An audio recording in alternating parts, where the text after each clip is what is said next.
Good morning, students. So, briefly, I will go for recap of your last class. Okay. So, I started the network functions. So, broadly, network functions are classified as two types. One is driving point functions, and second one is transfer functions. All network functions, all network functions are available in terms of ratio forms. The driving point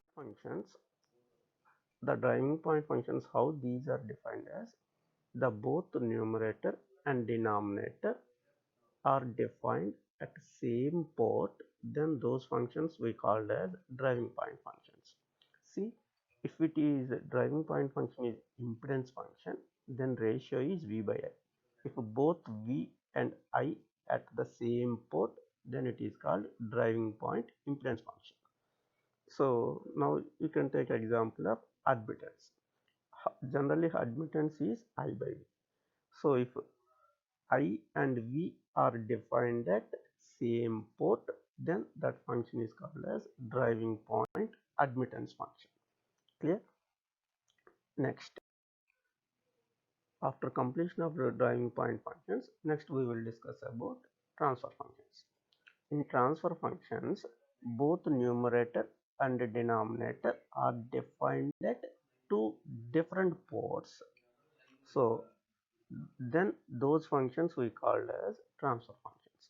In general, depends on the quantities. The transfer functions for a two-port networks are voltage transfer functions, current transfer functions, impedance transfer functions, and admittance transfer functions.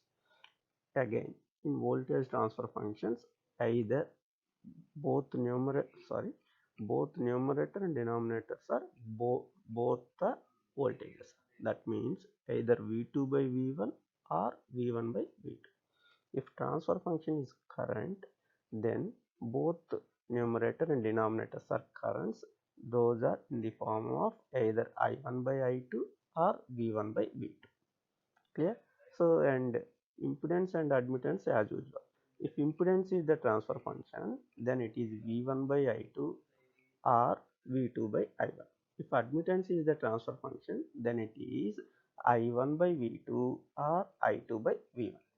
So after completing that, that is voltage transfer function, current transfer function, transfer impedance function, transfer admittance function. Based on this one, just we started that solving of problem. So we took a simple example like this. So for solving of this one, first we need to know, so what are the impedance representations of network elements from Laplace transformations.